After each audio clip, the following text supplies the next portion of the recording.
Oh, hi. Happy New Year.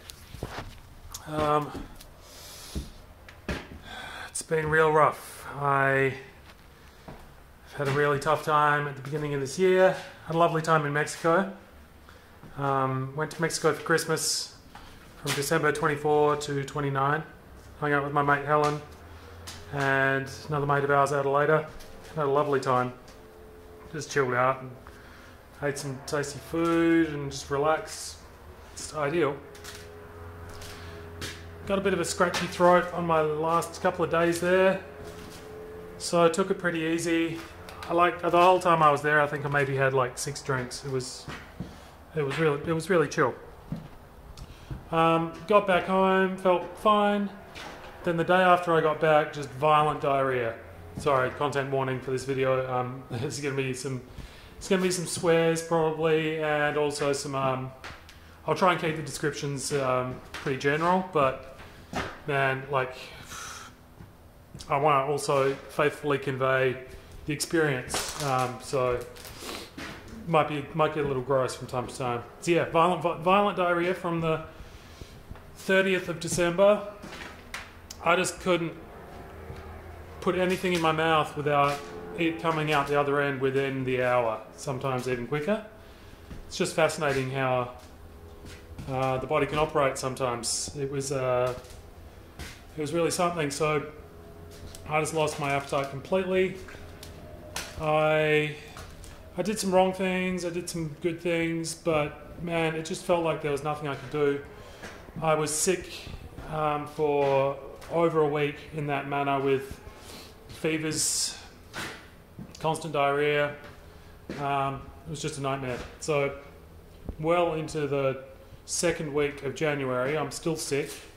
I end up going to a free clinic because I don't have health insurance at the moment.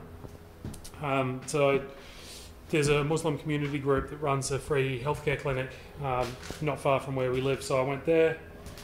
They checked me out, ran some tests, confirmed it wasn't a parasite or anything super too bad, just a particularly virulent gastro.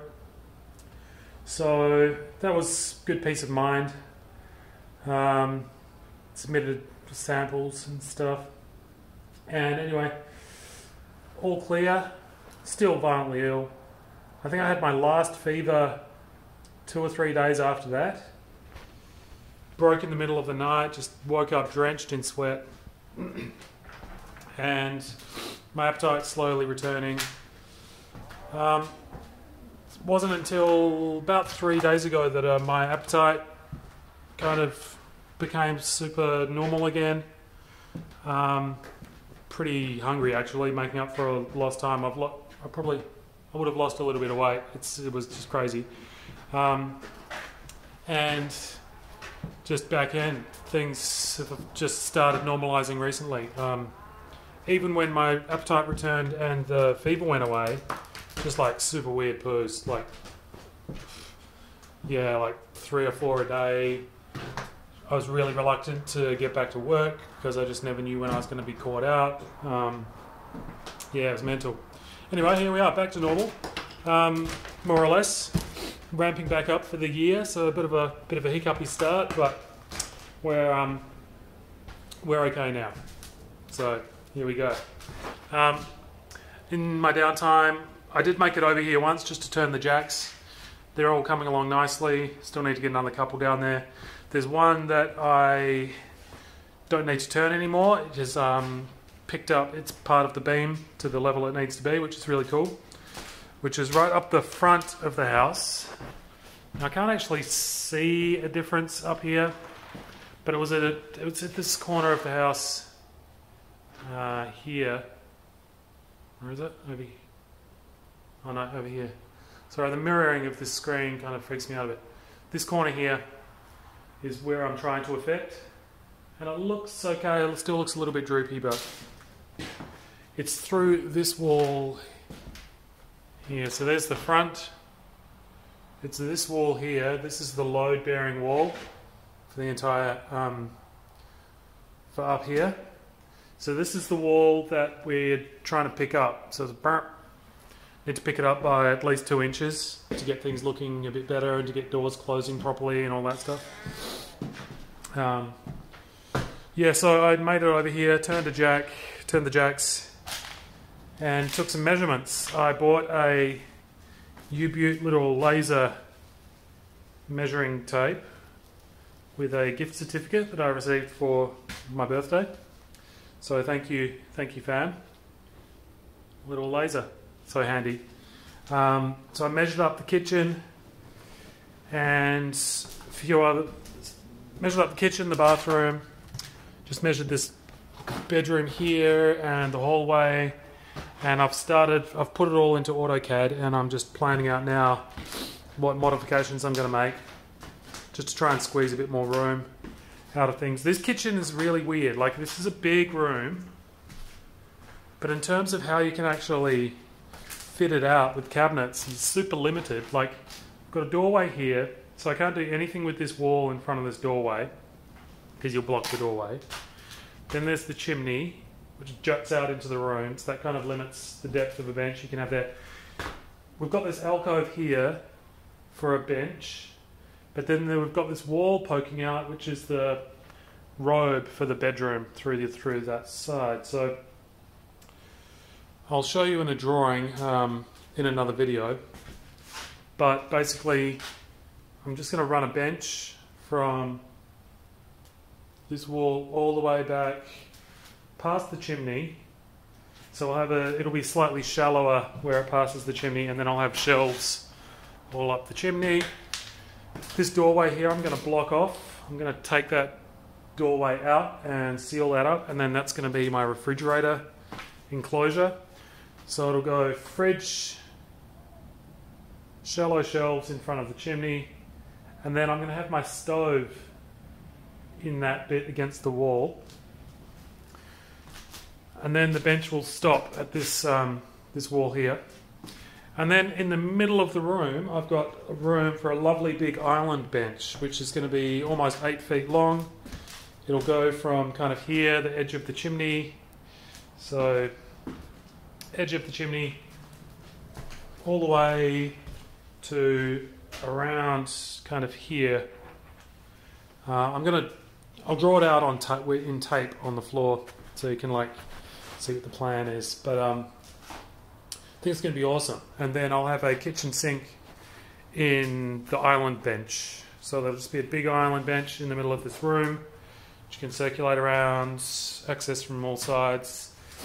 It's going to be pretty cool. And then at this end of the room, where the back door is, I'm going to have like a little slim cabinet in here, in this gap beside the door, just for linens and things like that. And then here in this zone, this zone here beside the door, there's actually a window behind this cladding behind here. So have a look, there's that. Then if we come out here, window. So I'm going to take that stupid nasty cladding down. I'm going to strip this whole, all these walls are getting like stripped back to the studs. So there's going to be a lovely window there, which will key in nicely with another move we're going to make with the translucent stairway thing.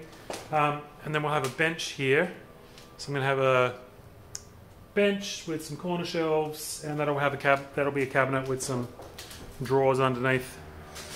So everything's going to be pretty like kind of low lying, except for a few key pieces in the corners, but just a lot of storage. I'm pretty much going to have it all drawers. The big island is going to be all drawers except for where the sink is. I think I'll have a simple cupboard under the sink, but otherwise drawers on either side of the stove and the oven, and then there'll be some overhead cabinets over the top as well with the microwave. Very popular here, the Overstove microwave. It's like a combination microwave extraction hood thingy. It's quite smart. So these microwaves have like a built-in extractor. It's cool. Time to get one of those. So microwaves are cool. I don't care what people say. They don't destroy the nutrient content of food. That's complete fallacy. Microwaves do not destroy the soul of food. They just vibrate water molecules until they're warm. So yeah, get a grip, hippies. Then the bathroom. Jury's still out on the bathtub shower debate. It's been some valuable input, and I appreciate that. We'll see. My dream really is to have both. I'd love to have a shower and a bathtub independent of each other. The bathtub would be smaller, but I'm picturing like one of those cool Japanese, you sit more upright, but they're like really deep. So you can kind of sit up to your neck in water, and it's just this almost like a cubic volume of water rather than like a big oblong, which is smart in a lot of ways. Smaller footprint, takes up less room. It's also a more efficient shape of water to keep warm, so you lose less heat from a big block of water than you do like a kind of shallow tray of water. So I'll do some research, see how much room we end up with in this bathroom once it's all done. So yeah, that's what's been going on. Oh yeah, so we'll go back to the kitchen. So there is where, that's the doorway that's going to get closed up, and that's where the fridge is going to go in that corner. But then getting from the kitchen through to the rest of the house, all you've got is this door here. So this keys in again nicely with my other plan, which is to get rid of this door and just to open this wall up nicely. So you'll end up with a nice big portal in this wall, and this door will be like blocked off, so there'll actually be a little bit of a nib wall there. And then we'll end up with some room in that corner. I just think the kitchen will connect with the dining room a lot better. And it should be fairly straightforward. This wall here is not load bearing. Well, I mean, it's holding up the floor above, but that's all. It's not like holding up the roof or anything. So yeah, nice big opening in that wall. Should be pretty good. And then that door will be closed off. Door closed. So to get through to the bedrooms and the bathroom, you'll go through this big opening and you'll use this door instead, which is fine. So we'll come through, and then you'll be in like a little hallway that's a lot more closed off from the kitchen. And I just think in some ways it's going to make the house seem bigger, having a bit more disconnection between the public and private kind of areas. So yeah, I think it's going to be great, kind of sealing off these bedrooms from the rest of the house just a little bit more. Also, just disconnecting the bathroom from the kitchen will be nice. Just really removes the possibility of like toilet smells reaching the kitchen, putting people off their food. I know all about that recently, I tell you, as detailed earlier. My story about my poops. Boy. Just back to that. It was heinous on so many levels. It was just so awfully physical. Like, I just could not get out of my body. I was just in this awful, terrible state. I just had no energy. All I wanted to do was just lie and sleep and cry when I wasn't like sitting on the toilet. Sitting on the toilet, having a bad time. And I've had gastro before. I've had pretty bad gastro before for like 2 or 3 days, and it just sucks your will to live. This was next level. Like, after a week, I was in tears like multiple times per day. I just felt like the most pathetic, wretched thing. It just really started to severely impact my self-esteem and my will to live. Like, everything became irritating. I just felt like a grumpy asshole. I just had no joy. It was really difficult to find things funny or to even see the positive side of things. It was a real challenge. I'm just super grateful for Alex in particular. She was just an absolute gem, and yeah, I was a difficult son of a bitch, and yeah, we've come through, and she's just been really good. She took really good care of me, and thank you.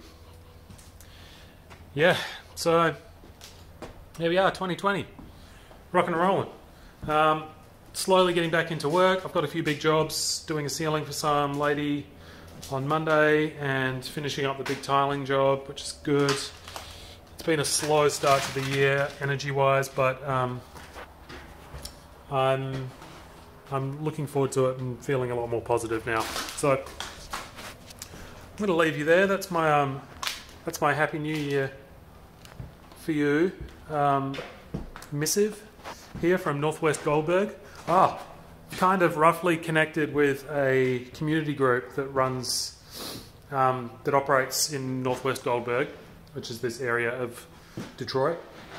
So in the coming weeks, I'm going to hook up with them, see what they need help with, and just suss them out, see what's going on. They're doing some pretty cool stuff, turning empty lots into community parks and gardens and stuff. So I'm really looking forward to make some new friends and allies in those guys. And yeah, seeing how I can contribute. Should be pretty cool, so stay tuned for that. I'll leave you now. I'll probably pop back in a few hours just to show you what I've been doing in AutoCAD with the floor plan, so you can get a bit of an idea of what I was just talking about then. Okay, love you guys, appreciate you, and keep up the good work, whatever it is you're doing, and stay cool.